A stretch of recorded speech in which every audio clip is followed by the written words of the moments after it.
அனைவருக்கும் வணக்கம். தென்னாடுடைய சிவனை போற்றி, எந்நாட்டவர்க்கும் இறைவா போற்றி. திருச்சிற்றம்பலம். திருவெம்பாவை பாடல் 19. இந்த பாடலை பாடுவதன் மூலம் கிரகதோஷங்களில் இருந்து நாம் விடுபட முடியும். உன் கையில் பிள்ளை உனக்கே அடைக்கலம் என்று அங்க பழம் சொல் புதுக்கும் எம் அச்சத்தால் எங்கள் பெருமான் உனக்கொன்று உரைப்போம் கேள். எம் கொங்கை நின் அன்பர் அல்லாதோர் தோல் சேரற்க. என் கை உனக்கு அல்லாத எப்பணியும் செய்யற்க. கங்குல் பகல் என்கண் மற்றொன்றும் காணற்க. இங்கு இப்பரிசே எமக்கே என் கோன் நல்குதியே. எங்கெழில் என் ஞாயிறு எமக்கேலோர் எம்பாவாய்.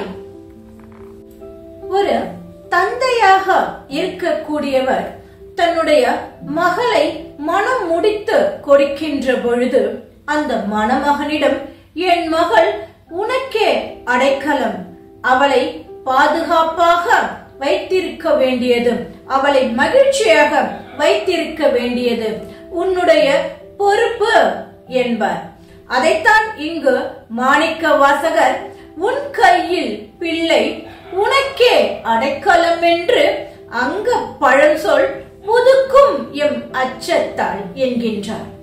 அன்றைய காலகட்டத்தில் ஒரு பெண் தனக்கு எப்படிப்பட்ட கணவன் வாய்க்க வேண்டும் என்று தன்னுடைய கருத்தை சொல்லக்கூடிய உரிமை இருந்தது. எனவேதான் திருவெம்பாவையில் வரக்கூடிய பெண்கள் தனக்கு எப்படிப்பட்ட கணவன் வாய்க்க வேண்டும் என்று சிவபெருமானிடம் எடுத்துரைக்கின்றனர். என்ன சொல்கின்றார்கள் தெரியுமா? அவர்கள், எங்கள் பெருமான் உனக்கொன்று உரைப்போம் கேள். எங்களுக்கு தலைவராக இருக்கக்கூடிய சிவபெருமானே, உன்னிடம் ஒரு விண்ணப்பம் விடுக்கின்றோம்.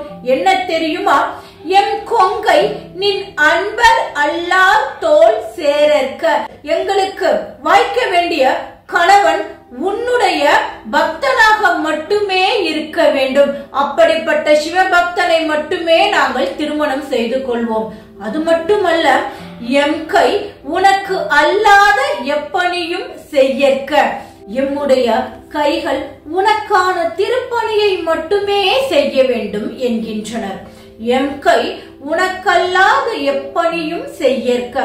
உனக்கு உன்னுடைய திருக்கோவிலுக்கு உண்டான தொண்டுகளை மட்டுமே, திருப்பணிகளை மட்டுமே எங்களுடைய கை செய்ய வேண்டும் என்கின்றனர் இப்பெண்கள். அது மட்டுமா? கங்குல் பகல் என்கண் மற்றொன்றும் காணற்க. இரவான போதிலும் சரி, பகலான போதிலும் சரி, எப்பொழுதும் சிவனடியார்களை மட்டுமே நாங்கள் பார்க்க வேண்டும். அவர்களுக்கான சிவ தொண்டுகளை மட்டுமே நாங்கள் செய்ய வேண்டும். வேறு எந்த செயல்களையும் நாங்கள் செய்யக்கூடாது என்கின்றனர். இங்கே இப்பரிசே எம் கோன் நல்குதியில் இது போன்ற ஒரு நல் வாய்ப்பினை, நல்லதொரு பரிசினை எங்களுக்கு நீ கொடுப்பாய் என்றால் என்ன பரிசு? அதாவது இந்த பெண்களுக்கு சிவனடியார்கள், சிவபக்தர்கள் மட்டுமே கணவனாக வர வேண்டுமாம். சிவத்தின் மீது அன்பு கொண்டவர்கள், சிவத்தின் மீது பக்தி கொண்டவர்கள் மட்டுமே கணவனாக வர வேண்டுமாம். அந்த பரிசினை சிவபெருமான் தந்து விட்டார் என்றால் இவர்கள் என்ன சொல்கின்றார்கள் தெரியுமா? இங்கு இப்பரிசே எமக்கு என்கோன் நல்குதியே. எங்கு எழில் லென் ஞாயிறு எமக்கேலோர் எம்பாவாய் என்கின்றனர். இது போன்ற ஒரு சிறப்பினை எங்களுக்கு நீ கொடுத்து விட்டாய் என்றால் ஞாயிறு கிழக்கு திசையில் தான் உதிக்க வேண்டும் என்ற கட்டாயம் கூட கிடையாது. அது எந்த திசையில் உதித்தால் எங்களுக்கு என்ன? ஏனெனில் எங்களுக்கு தான் துணையாக சிவனாக நீ இருக்கின்றாயே என்கின்றனர் இப்பெண்கள். இதில் 63 நாயன்மார்களில் ஒருவராக இருக்கக்கூடியவர் புனிதவதியார். காரைக்கால் அம்மையார் என்பார்கள் அல்லவா? அவர்தான் புனிதவதியார் என்னும் இயற்பெயர் கொண்டவர். அவருக்கு வாய்த்த கணவர் பரமதத்தர். சிவபெருமானின் மீது சிவபெருமானினுடைய அருளினை அறியாத வகையில் அவர் இருந்ததன் காரணமாகத்தான் காரைக்கால் அம்மையாரும் பரமதத்தரும் பிரிய வேண்டிய சூழ்நிலை ஏற்பட்டது.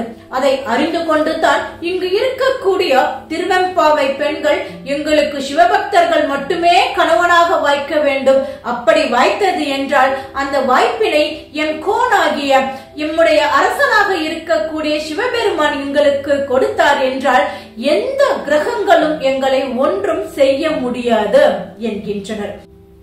ஒருமுறை திருஞான சம்பந்தர் பாண்டிய மன்னனை சமண சமயத்தில் இருந்து சைவ சமயத்திற்கு மாற்றும் பொருட்டு மதுரைக்கு செல்ல இருந்தார். அப்பொழுது ஞான சம்பந்தரினுடைய சீடர்கள் இப்பொழுது புறப்பட வேண்டாம், நாளும் கோளும் சரியில்லை என்று அவருக்கு எச்சரித்தனர். அப்பொழுது ஞான சம்பந்தர் எம் பெருமான் சிவன் இருக்கின்ற பொழுது நாளும் கோளும் என் செய்யும் என்ற வகையில் கோளறு பதிகம் பாடுகின்றார். சிவபெருமானை வணங்குகின்ற பொழுது எந்த நவ கிரகங்களாலும் நமக்கு எந்த விதமான பிரச்சனைகளோ இடையூறுகளோ வராது. அதைத்தான் இங்கு இருக்கக்கூடிய பெண்களும் ஞாயிறு எந்த திசையில் உதித்தால் என்ன, எந்த கிரகங்கள் எப்படி இருந்தால் என்ன, ஒரு சிவபக்தன் எங்களுக்கு கணவனாக இருக்கின்ற பொழுதும் எந்த விதமான கவலையும் எனக்கு இல்லை என்கின்றனர். எனவே இப்பாடலை பாடுவதன் மூலமாக நம்முடைய கிரகதோஷங்கள் அனைத்தும் விலகி சிவபெருமானினுடைய முழுமையான அருளை பெற முடியும் என்று கூறி மீண்டும் 20ஆம் பாடலில் நாளை சந்திப்போம். நன்றி, வணக்கம்.